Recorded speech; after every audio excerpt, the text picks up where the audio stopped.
Hello everyone, welcome back. Okay, last lecture में हमने देखा किस तरह से फ्रूट बनता है, right, and different types of fruit.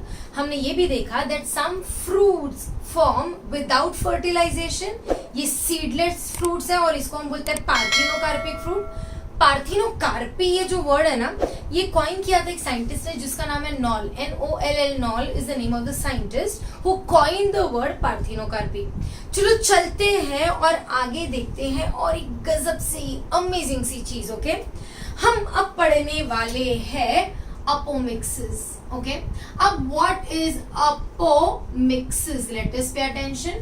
अपो मतलब विदाउट, मिक्सिंग मतलब फर्टिलाइजेशन। तो यहां पे बनने वाला है seed without fertilization. Remember, fruit without fertilization is parthenocarpy.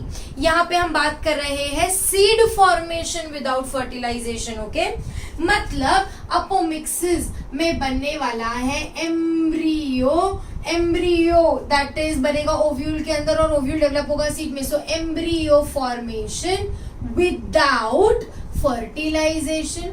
अच्छा, एम्ब्रियो बनाने के लिए तो हमें करना था सिनगैमी। सिनगैमी मतलब हमें फ्यूजन करवाना था मेल और फीमेल का, बट उसके पहले हमें मेल और फीमेल गैमेट बनाने पड़ेंगे। याद रखो, अपोमिक्सिस में तुम्हें मेल और फीमेल गैमेट बनाने की जरूरत नहीं है। मतलब तुम्हें कौन सा डिवीजन नहीं करना है, मियोसिस नहीं करना है। मतलब तुम्हें क्या नहीं करना है, गमीटोजेनेसिस। सो अपोमिक्सिस के लिए meiosis that is gametogenesis is not required. Then again, what is not required? Syngamy, that is fusion of male and female, is also not required. बिना meiosis, बिना syngamy के ही embryo बन जाएगा। एम्ब्रियो कहाँ बनेगा भाई? एम्ब्रियो बनेगा हमारे ओव्यूल के अंदर और ओव्यूल डेवलप होगा सीड में। मतलब तुम्हारे अपोमिक्सिस में क्या बना? सीड बना, प्लांट का बच्चा बना, बट कैसे बना? Without fertilization. अच्छा, बिना फर्टिलाइजेशन के बना, मतलब can I simply call that apomixis is nothing but asexual method of reproduction. Asexual method of reproduction क्यों? क्योंकि एक सिंगल ऑर्गेनिज्म से ही एम्ब्रियो बन रहा है और उसी से सीड बन रहा है। यहाँ पे कहीं पे भी दो पेरेंट इन्वॉल्व हो रहे, दो गमीट्स इन्वॉल्व हो रहे नहीं है। So apomixis is an asexual method of reproduction, but normal asexual में तो वो करता है, प्लांट करता है वेजिटेटिव प्रोपोगेशन। यहाँ पे वो थोड़ा सा हट के काम कर रहा है। वो क्या कर रहा है? वो बना रहा है एम्ब्रियो। मतलब कहीं ना कहीं वो सेक्सुअल जैसे बिहेव कर रहा है। तो we say that apomixis is a method of asexual reproduction that mimics, मतलब जो नाटक कर रहा है, दैट मिमिक्स सेक्सुअल रिप्रोडक्शन। ये बहुत इंपॉर्टेंट क्वेश्चन है जो पूछा जाता है। So apomixis is a type of asexual reproduction in higher plants that mimics और that imitates sexual reproduction by formation of embryo. इतना समझ में आया? पार्थिनोकार्पी में फ्रूट बनेगा, सीड नहीं बनेगा।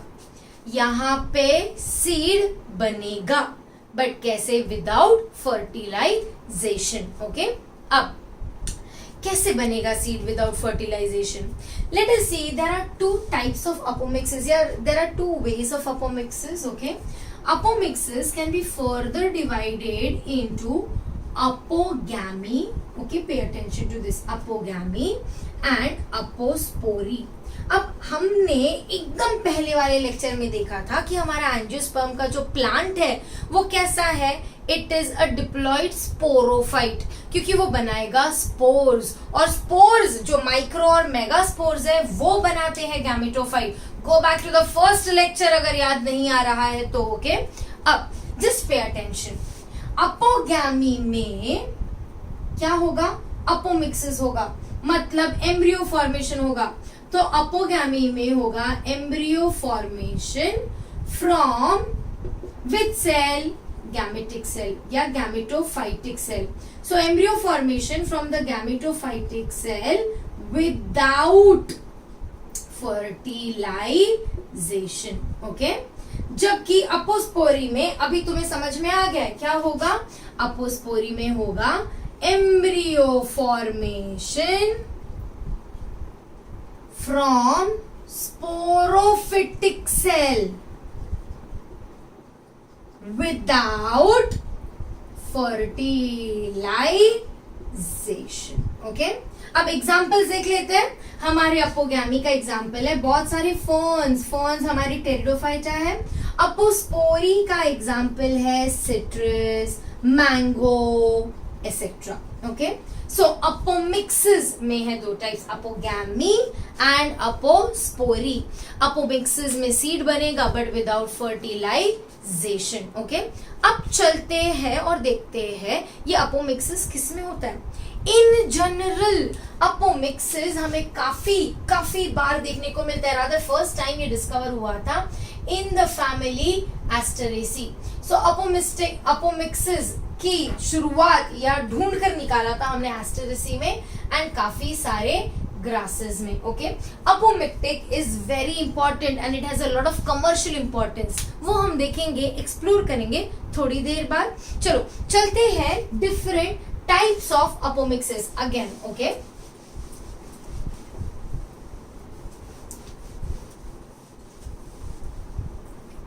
अब अपोमिक्सिस के अगेन 3 टाइप है। अपोमिक्सिस के कौन से 3 टाइप है? अपोमिक्सिस के 3 टाइप में आते हैं recurrent apomixis, pay attention to this, recurrent apomixis. आता है नॉन रिकरेंट अपोमिक्सिस,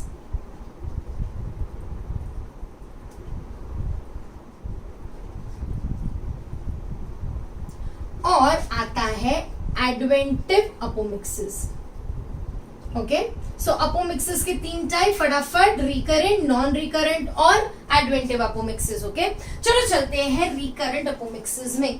अभी रिकरेंट अपोमिक्सिस में क्या बनने वाला है? बनने वाला है एम्ब्रियो। एम्ब्रियो कहां से बनने वाला है? बनने वाला है एक डिप्लॉइड एम्ब्रियो, और ये एम्ब्रियो बनेगा, ये है हमारा ओवरी, याद आ रहा है? और ओवरी के अंदर था ये हमारा ओव्यूल, ओव्यूल के अंदर था हमारा न्यूसेलस, याद है? और हमारे आसपास थे integuments, okay. So just remember, यहां पे बनेगा एम्ब्रियो या embryo sac from either the nucellar or the integuments और द मेगास्पोर मदर सेल। मतलब या तो न्यूसेलस का एक डिप्लॉइड सेल होगा जो एम्ब्रियो बनाना शुरू करेगा, या तो इंटेग्यूमेंट्स के जो डिप्लॉइड सेल्स है वो एम्ब्रियो बनाने शुरू कर देंगे, या फिर यू विल सी, हमने देखा न्यूसेलस में बनता है मेगास्पोर मदर सेल, एमएमसी, इससे बनने लगेगा एम्ब्रियो। तो बेसिकली हमें कोई भी डिप्लॉइड सेल चाहिए जो ओव्यूल के अंदर है, जो एम्ब्रियो बना सकता है, ओके। अब ये जो हमारा रिकरेंट अपोमिक्सिस है, it is further divided into 2 types, okay.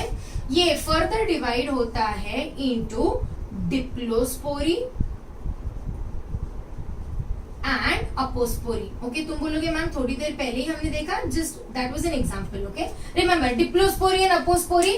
अब व्हाट इज डिप्लोस्पोरी?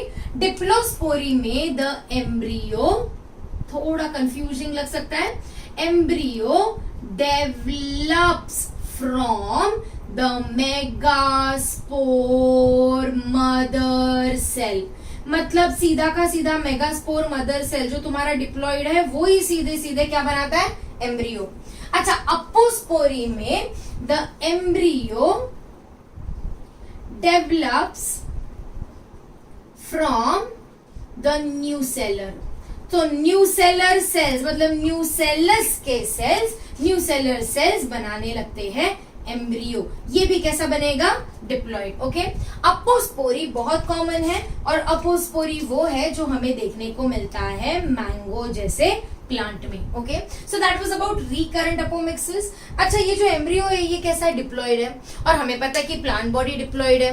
तो ये जो एम्ब्रियो है, जो सीड बनेगा वो वाइबल होगा। वाइबल होगा मतलब वो सीड को तुम जमीन में डालो तो वो जर्मिनेट होगा और नया प्लांट भी देगा, ओके। अब चलते हैं नेक्स्ट टाइप के हमारे अपोमिक्सिस में। नेक्स्ट टाइप का जो हमारा अपोमिक्सिस है उसको हमने क्या बोला, non recurrent apomixis. Non recurrent apomixis में क्या हो रहा है, ये है हमारा ओवरी, ये है हमारा न्यूसेलस, इंटेग्यूमेंट्स, राइट, और ये है हमारा फ्यूनिकल। और हमने देखा हमारे ओवरी दैट इज हमारे न्यूसेलस के अंदर क्या बना, एम्ब्रियो सैक। इतना समझ में आया। अच्छा, न्यूसेलस तो डिप्लॉइड था, बट डिप्लॉइड न्यूसेलस में क्या हुआ, मियोसिस हुआ। और जब मियोसिस हुआ तो हमारा एम्ब्रियो सैक में याद है सारे के सारे सेल्स कैसे थे, हैप्लॉइड थे, antipodal, synergid, egg cell etcetera. अब नॉन रिकरेंट अपोमिक्सिस में हमारा जो न्यूसेलस का मेगास्पोर मदर सेल है ना, ये मियोसिस करेगा, मियोसिस करके ये बनाएगा हैप्लॉइड फीमेल गैमेटोफाइट, मतलब haploid embryo sac. Okay, haploid embryo sac बनने के बाद एम्ब्रियो सैक का कोई भी cell, any cell of the embryo sac which is haploid develops into what, embryo. So embryo जो बना है वो कौन से सेल से बना है, हैप्लॉइड सेल से। मतलब ये जो एम्ब्रियो है, ये जो सीड बनेगा वो कैसा रहेगा, हैप्लॉइड रहेगा। याद रखो, प्लांट तो हमेशा डिप्लॉइड होता है, तो अगर ऐसा हैप्लॉइड एम्ब्रियो बनेगा तो ये हैप्लॉइड एम्ब्रियो क्या वायबल होगा, क्या ये पोटेंशियल रखेगा नया प्लांट बनाने का, नहीं। रिमेंबर, नॉन रिकरेंट अपोमिक्सिस में एम्ब्रियो जो बनेगा वो है हैप्लॉइड, क्योंकि वो हैप्लॉइड फीमेल गैमेटोफाइट या एम्ब्रियो सैक के किसी भी सेल से बनेगा। And how is it, it is non viable. Non viable मतलब कैन नॉट रिप्रोड्यूस। इसका एक एग्जाम्पल याद रख लेते हैं, इसका एग्जाम्पल है Nicotiana. So Nicotiana is an example of non recurrent apomixis. Okay, अब चलते हैं एडवेंटिव अपोमिक्सिस में। अब ये एडवेंटिव अपोमिक्सिस में क्या है, नॉर्मल केस में हमारे ओवरी में अगेन सेम, क्योंकि हमें एम्ब्रियो बनाना है, राइट। हमारे ओवरी में ये है हमारा न्यूसेलस, ये हमारा इनर इंटेग्यूमेंट, ये हमारा आउटर इंटेग्यूमेंट और ये हमारा फ्यूनिकल, राइट। और हमने देखा दैट इस हमारे न्यूसेलस के अंदर डेवलप होता है हमारा embryo sac. Are you able to understand. अब एम्ब्रियो सैक है, एग सेल है, सिनर्जिड्स है, एंटीपोडल्स है, सब कुछ है। एंड इस केस में हमारा पॉलिनेशन भी हुआ, और पॉलिनेशन के बाद यू विल सी फर्टिलाइजेशन भी हुआ। तुम बोलोगे मैम अगर सब कुछ हो रहा है तो अपोमिक्सिस कैसे, रिमेंबर यहाँ पे फर्टिलाइजेशन हुआ, और फर्टिलाइजेशन के थ्रू हमारे एम्ब्रियो सैक में क्या बनने लगा, जाइगोट। तो बेसिकली एक एम्ब्रियो बन रहा है फर्टिलाइजेशन के through, but in this case हमारे ये जो न्यूसेलस के सेल्स है ना, ये बाहर न्यूसेलस के सेल्स, ये न्यूसेलस के सेल्स धीरे धीरे प्रोट्रूड मतलब अंदर घुसने की कोशिश करते हैं। कहाँ घुसने की कोशिश करते हैं, एम्ब्रियो सैक के अंदर। So the cells of nucellus try to protrude inside the embryo sac. Are you able to understand. जैसे जैसे न्यूसेलस के सेल्स अंदर जाने लगेंगे, न्यूसेलस के सेल्स कैसे थे, डिप्लॉइड। तुम्हारा जाइगोट भी कैसा है, डिप्लॉइड। कैन यू सी, ये डिप्लॉइड सेल भी एम्ब्रियो बनाएगा, ये भी एम्ब्रियो बनाएगा, ये भी बनाएगा, ये भी बनाएगा और ये भी बनाएगा। मतलब there will be formation of multiple embryos. Multiple embryo बनाने की चीज को हम बोलेंगे पॉली एम्ब्रियोनी। बट रिमेंबर, यहाँ पे जब पॉली एम्ब्रियोनी हो रहा है तो एक चीज अलग है। ओके, क्या अलग है, यहाँ पे भी न्यूसेलर के सेल्स यूज हुए, यहाँ पे भी यूज हुए, बट यहाँ पे एक ऑलरेडी एग्जिस्टिंग जाइगोट था, यहाँ पे सिर्फ न्यूसेलर के cells protrude the embryo sac and develop into embryo along with the fertilized embryo। मतलब fertilized embryo है और नए भी embryo बन रहे हैं।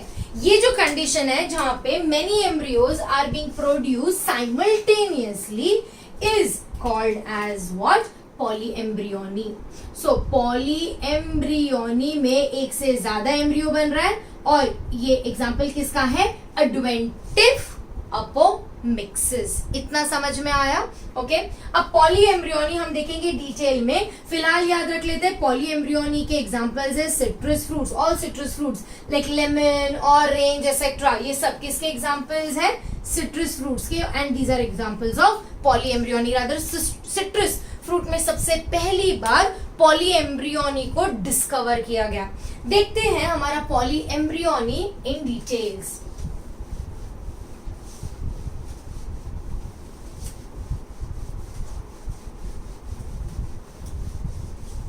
ओके, अब पॉलीएम्ब्रियोनी,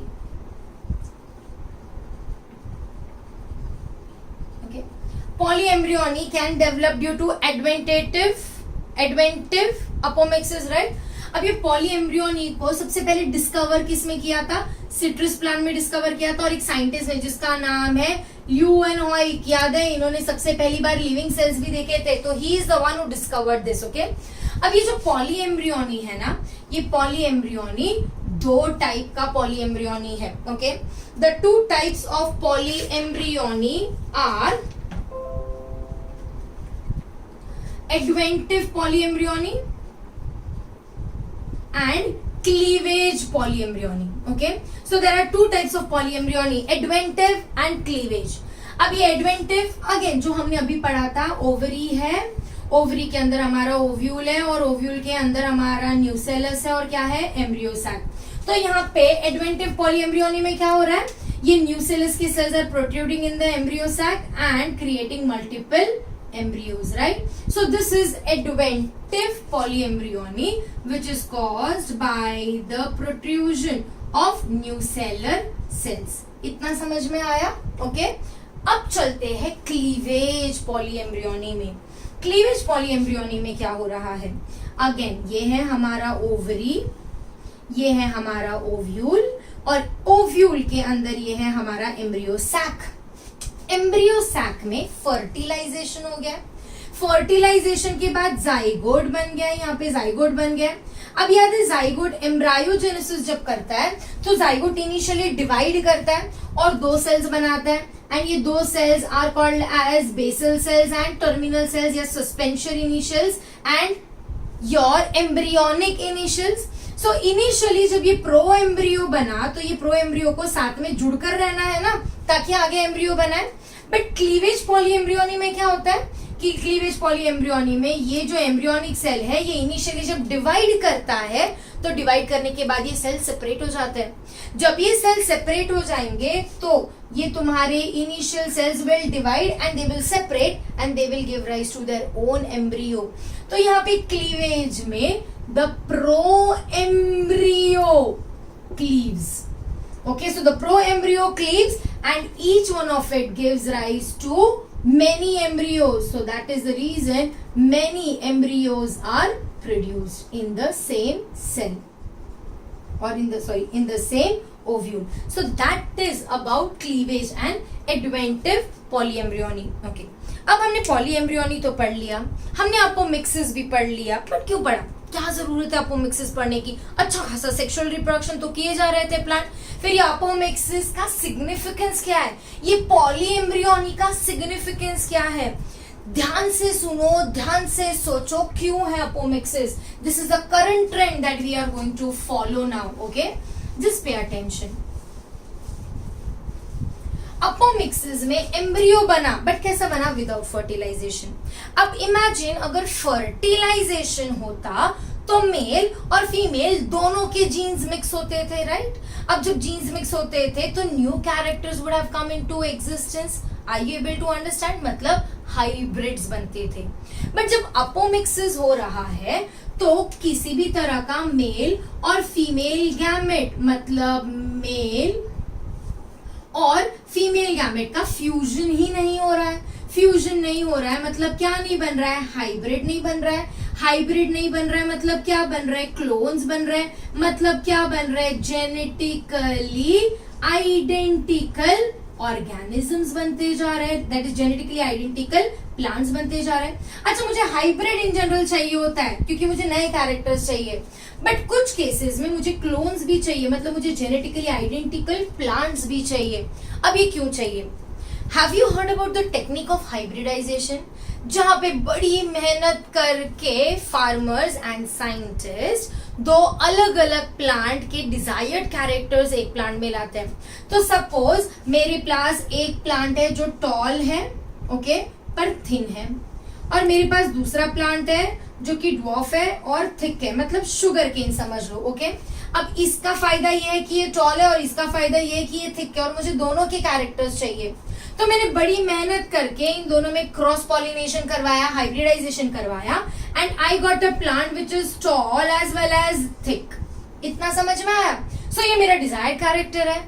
बट अगर इस प्लांट को मैं रिप्रोड्यूस करवाऊं सेक्सुअली, तो हो सकता है दैट जो मेरा दूसरा नया प्लांट मैं लू, इसके साथ अगर मैं रिप्रोड्यूस कराऊं तो इसके जो गुड कैरेक्टर्स है, क्या है, लॉन्ग एंड थिक, ये गुड कैरेक्टर्स चले जाए। मतलब इतनी मेहनत से जो मैंने हाइब्रिडाइजेशन से ये प्लांट बनाया है, I may lose that character if I allow it to sexually reproduce. तो what can we do you realise, इस प्लांट में अगर मैं अपोमिक्सिस करवाऊं तो क्या होगा? अपोमिक्सिस करवाऊं तो इसमें क्या बनेंगे? एम्ब्रियो बनेंगे, मतलब ये प्लांट के क्या बनने लगेंगे? सीड बनने लगेंगे। अच्छा, जितने भी सीड्स हैं उनमें सब में इसी के कैरेक्टर्स रहेंगे, मतलब सारे के सारे seeds will be genetically identical. Genetically identical मतलब क्या रहेंगे? क्लोन्स रहेंगे। मतलब इससे बनने वाले जितने भी सीड्स है, these seeds will be able to retain the desired character. Don't you think so? This is such a good application in horticulture. हम इतनी मेहनत करके हाइब्रिडाइज करके नए नए वराइटीज ऑफ प्लांट्स निकालते हैं, that is wheat, rice, banana, mango, etc. Right? But in that case, there is a chance that the characters may be lost in the next generation. And again वो tedious काम करना पड़ेगा हमारे scientist को।